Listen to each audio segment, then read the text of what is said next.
Ladies and gentlemen, welcome to Chanel Jasmine, the best novel Chanel for romantic stories.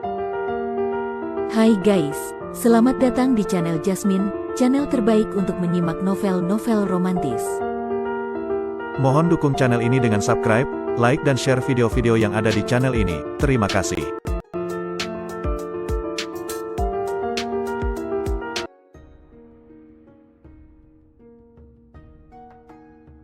Perintah Kaisar Naga bab 5091, 5092, 5093. Dev dan Tetua Agung masih bertarung. Mo Qingyun berdiri di kejauhan, wajahnya sepucat kertas. Dia bisa merasakan bahwa jika pertarungan terus berlanjut seperti ini, seluruh kota Liuli mungkin akan hancur menjadi debu. Pada saat ini, sebuah raungan tua dan agung datang dari kejauhan. Cukup. Hentikan. Aliran cahaya ungu emas menerobos udara dan langsung mendarat di tengah pusaran energi. Itu adalah seorang lelaki tua dengan jubah bermotif naga ungu tua, dengan wajah sederhana dan mata sedalam langit berbintang. Dia memancarkan tekanan mengerikan yang membuat dunia tunduk padanya. Itu adalah Sang Tianyang, penguasa Istana Sura. Begitu dia bergerak, tangan kanannya seperti pedang, dan dengan ketukan ringan, pusaran energi yang cukup untuk menghancurkan dunia mencair seperti es dan salju, dan naga emas serta hantu Sura menghilang di udara pada saat yang bersamaan. Ketika tetua itu melihat kepala Aula, jejak keengganan melintas di matanya, tetapi dia tetap menyingkirkan pisaunya dengan marah dan berlutut dengan satu kaki kepala Aula. Sang Tianyang bahkan tidak melihatnya, matanya tertuju pada Dev, matanya rumit, teman Chen, meskipun putraku Sang Ki pantas mati, tetua itu adalah pilar Aula Sura kita. Kamu menyakitinya begitu banyak, itu terlalu banyak. Suaranya tidak keras, tetapi penuh dengan keagungan yang tidak perlu dipertanyakan lagi, dan bahkan udara tampak membeku. Dev tersenyum ringan dan menyeka darah di pedang. Kepala Aula, kamu bercanda. Dia yang memblokir jalan kami untuk membalas dendam. Aku hanya membela diri. Jika aku yang mati di bawah pisaunya hari ini, apakah Aula Sura akan mengatakan terlalu banyak? Sang Tianyang mengerutkan kening, dan tekanan di tubuhnya terus menyelimuti Dev. Dev berdiri dengan tenang, merasakan tekanan Sang Tianyang, tetapi ekspresi Dev sama sekali tidak berubah. Setelah beberapa saat, Sang Tianyang menyingkirkan paksaannya, tersenyum dan berkata, teman Chen, ini semua salahku di Istana Sura. Demi aku, mari kita lupakan saja. Saat aku kembali ke Istana Sura, aku akan menghukum tetua itu dengan berat. Dev sedikit terkejut, dia tidak menyangka Tuan Istana Sura begitu masuk akal dan mudah diajak bicara. Lagi pula, dia telah membunuh dua putra orang lain. Dia tidak menyangka bahwa tuannya tidak marah dan meminta maaf padanya. Tuan, Anda terlalu sopan. Jika Istana Sura tidak menggangguku hari ini, aku tidak akan pernah peduli. Dev tidak ingin menjadi musuh Istana Sura. Baiklah, jika Anda punya waktu, silakan datang ke Istana Suraku sebagai tamu. Sang Tianyang tersenyum tipis. Pasti, Dev mengangguk. Tetapi tepat ketika Dev hendak pergi bersama Mo Qingyun, tetua itu benar-benar menghalangi jalannya. Tuan, Anda tidak boleh membiarkan anak ini pergi. Dia telah membunuh putra tertua. Kita harus membalaskan dendam putra tertua. Tetua itu meraung. Tetua Agung, aku perintahkan kau untuk minggir. Wajah Sang Tianyang sangat jelek. Kepala istana, hari ini aku harus membalaskan dendam putra sulung. Tetua Agung sebenarnya tidak mendengarkan kepala istana. Tetua Agung, kau keterlaluan. Kau bahkan tidak mendengarkan ayahku. Meskipun kau adalah Tetua Agung, ayahku adalah kepala istana. Sang Lan menanyai Tetua Agung dengan wajah marah. Aku hanya tahu bahwa jika aku melepaskannya, bagaimana Istana Suraku bisa bertahan di surga kedua ini. Jika kepala istana bahkan tidak bisa melindungi putranya sendiri, bagaimana dia bisa melindungi seluruh Istana Suraku? Tetua Agung benar-benar mengikuti Sang Tianyang untuk melawannya. Kau, Sang Tianyang sangat marah dan hendak berbicara ketika beberapa suara menembus udara datang dari jauh. Puluhan pita terbang dari langit, dipimpin oleh seorang pria yang mengenakan jubah putih. Bulan, dengan wajah tampan dan memegang kipas giok. Dia adalah kepala Paviliun Tianyuan. Di belakangnya mengikuti beberapa lelaki tua dengan aura yang sama menakutkannya, yang jelas merupakan pemimpin tertinggi Paviliun Tianyuan. Tuan Istana Sang, apa kabar? Tuan Paviliun Tianyuan melambaikan kipas giok dan tersenyum di samping Sang Tianyang, tetapi matanya menyapu Dev dengan ganas. Saya baru saja lewat dan melihat fluktuasi energi yang dahsyat di sini. Saya pikir ada seorang kepala di sini untuk bertukar pikiran. Sang Tianyang mengerutkan kening lebih erat. Tuan Tian, Anda datang mengunjungi saya. Saya ingin tahu apa yang dapat Anda lakukan untuk saya. Dia dan kepala Paviliun Tianyuan selalu berselisih. Paviliun Tianyuan dan Istana Sura telah bertempur secara terang-terangan dan sembunyi-sembunyi selama bertahun-tahun. Kemunculan tiba-tiba pihak lain pada saat ini jelas bukan hal yang baik. Ling Yun Xiao tidak menjawab, tetapi menatap tetua itu, dengan kilatan yang nyaris tak terlihat di matanya. Tetua Istana Sura memang pantas dengan reputasinya. Sura menghancurkan dunia, tadi benar-benar mengguncang bumi dan membuat hantu dan dewa menangis. Sayang sekali, dia mengganti topik pembicaraan dan menatap Dev. Sayang sekali bertemu Dev yang memiliki harta langka. Tetua itu tiba-tiba mengangkat kepalanya dan menatap kepala Paviliun Tianyuan, dengan sedikit keraguan di matanya. Kepala Paviliun Tianyuan melanjutkan, Dev ini telah membunuh Tian Jiaoku, menghancurkan para tetuaku, dan menghancurkan bayanganku. Tidak semudah itu bagimu untuk melawannya. Terutama karena kepala istana-istana Suramu takut, kamu hanyalah seorang tetua, apa yang masih kamu mototkan? Kepala Paviliun Tianyuan jelas-jelas mencoba untuk menabur perselisihan. Dev mencibir dalam hatinya. Kepala Paviliun Tianyuan ini benar-benar pandai menabur perselisihan. Wajah tetua agung itu muram dan tidak yakin, lalu dia menatap kepala Paviliun Tianyuan dan berkata, Kepala Paviliun Tian, Dev ini telah membunuh putra sulungku dan menghina istana Suraku.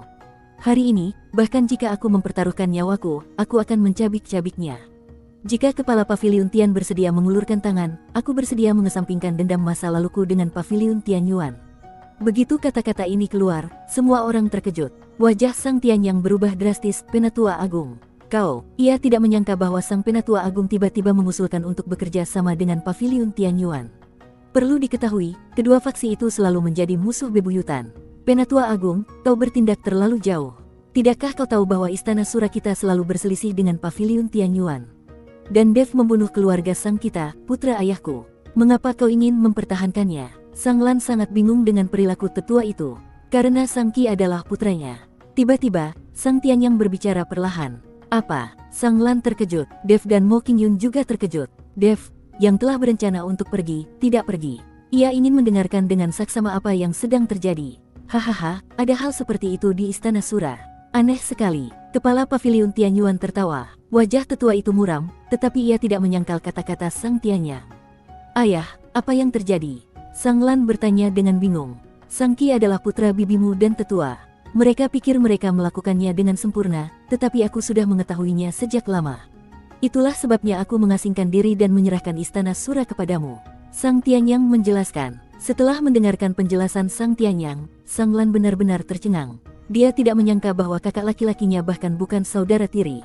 Setelah mendengar kata-kata Sang Tianyang, aura di sekitar tetua itu tiba-tiba melonjak, dan semangat juang ungu gelap melonjak di sekelilingnya, seolah-olah kebencian dan kemarahan yang telah terkumpul selama beberapa dekade akhirnya menerobos bendungan. Dia tiba-tiba menarik perintah Sura dari pinggangnya dan melemparkannya ke tanah. Suara renyah token yang pecah sangat menusuk di kota Liuli yang sunyi. Sang Tianyang, karena kamu telah menjelaskannya hari ini, aku tidak takut lagi. Menurutmu mengapa aku telah bertahan selama bertahun-tahun? Suaranya serak dan matanya merah. Dia dan aku adalah kekasih masa kecil. Kami tumbuh di kaki Gunung Sura. Kami sepakat untuk menjelajahi 3 alam bersama, tapi bagaimana denganmu? Tiba-tiba dia menunjuk Sang Tianyang, ujung jarinya gemetar karena marah. Saat itu, kamu hanya mengandalkan statusmu sebagai tuan muda Istana Sura dan menggunakan kekuatanmu untuk memaksanya menikah denganmu. Saat itu, dia sudah mengandung anakku. Mo Qingyun tanpa sadar mencengkeram lengan baju Dev, sementara Sang Lan terhuyung mundur setengah langkah, wajahnya sepucat kertas. Tidak mungkin, ayah bukan orang seperti itu. Kenapa tidak? Tetua Agung tertawa getir, apakah menurutmu ayahmu orang baik? Dia memisahkan kita dengan paksa dan menyerahkan pengelolaan Istana Sura kepada wanita sepertimu. Dia tahu bahwa Sang Qi adalah anakku sejak lama, tetapi dia tidak pernah menyebutkannya. Dia hanya ingin aku melihat anakku dipandang rendah di Istana Sura dan melihat anakku memanggilnya ayah. Sekarang anakku sudah mati, tetapi dia akan membiarkan pembunuhnya pergi tanpa mengedipkan mata. Tetua Agung tampaknya telah jatuh ke dalam kegilaan. Tetua Agung, bukankah anakku juga dibunuh oleh Dev? Aku juga tidak membalas dendam padanya. Sang Kun bukan anakmu lagi. Sang Tianyang berkata kepada Tetua Agung. Tetapi siapa yang mengira bahwa setelah mendengar ini, tetua itu tersenyum tak berdaya, kamu memiliki banyak anak, tetapi aku hanya memiliki 1 putra. Dan aku bersumpah bahwa aku tidak akan pernah mencari seorang wanita lagi, dan semua masa depanku akan diberikan kepada Sang Qi. Tapi sekarang, tetua itu tiba-tiba menoleh ke Dev, tatapannya tiba-tiba menjadi galak, tapi kau, Dev, kau membunuhnya. Kau tidak hanya membunuh anakku, kau juga menghancurkan harapanku selama setengah hidupku. Dev tampak tak berdaya. Bagaimana mungkin dia tahu ini, apalagi kekacauan di Istana Sura. Tampaknya bahkan jika kau pergi ke surga dan menjadi abadi, kau tidak dapat menghindari beberapa keterikatan emosional, dan kau tidak dapat melarikan diri dari dunia sekuler. Kepala Paviliun Tianyuan melambaikan kipas gioknya, dengan senyum licik di bibirnya, sungguh cerita lama. Tetua Agung, jika kau bergandengan tangan denganku, mengapa kau harus menderita penghinaan ini? Bunuh Dev terlebih dahulu, dan aku akan membantumu mengambil alih Istana Sura. Kemudian kau akan menjadi kepala Istana Sura. Setelah mengatakan itu, beberapa lelaki tua di belakangnya melangkah maju pada saat yang sama, dan aura mereka meledak, dan udara langsung meledak menjadi suara berderak. Sang Tianyang. Kepala Paviliun Tianyuan menatap Sang Tianyang, yang wajahnya pucat, dan berkata, hari ini, Paviliun Tianyuanku tidak dapat mempersulit Istana Suramu, hanya untuk mencari keadilan bagi Tianjiao dan para tetua yang telah meninggal. Jika kau bersikeras melindungi Dev, kau akan menjadi musuh Paviliun Tianyuanku, dan aku akan membunuhmu juga. Sebelum suara itu jatuh, orang-orang tua Paviliun Tianyuan telah menyebar dalam bentuk kipas, dan beberapa bilah angin tajam mengembun ketika kipas giok itu diayunkan, menunjuk langsung ke Dev dan Sang Tianyang. Tetua itu meraung, dan berdiri di samping Tuan Paviliun Tianyuan dengan pedang di tangannya. Hantu Sura berwarna, darah bangkit dari bilahnya, dan dia jelas siap untuk bertarung sampai mati. Beraninya kau, Sang Tianyang melangkah maju, dan energi ungu emas di sekelilingnya meledak seperti tsunami, dan batu bata berkaca di tanah retak inci demi inci. Dia melambaikan lengan bajunya dan energi berbentuk naga bergegas menuju Ling Yunxiao, tetapi dengan mudah diblokir oleh pihak lain dengan kipas giok. Apakah Paviliun Tianyuan menggertakku karena tidak ada seorang pun di Istana Sura? Ayah, jangan bertahan. Sang Lan berteriak cemas, mereka terlalu banyak. Dia tahu bahwa dia dan ayahnya sendiri tidak akan pernah bisa menjadi lawan dari begitu banyak orang di Paviliun Tianyuan. Terlebih lagi, sekarang tetua itu telah memberontak dan berdiri di sisi Paviliun Tianyuan.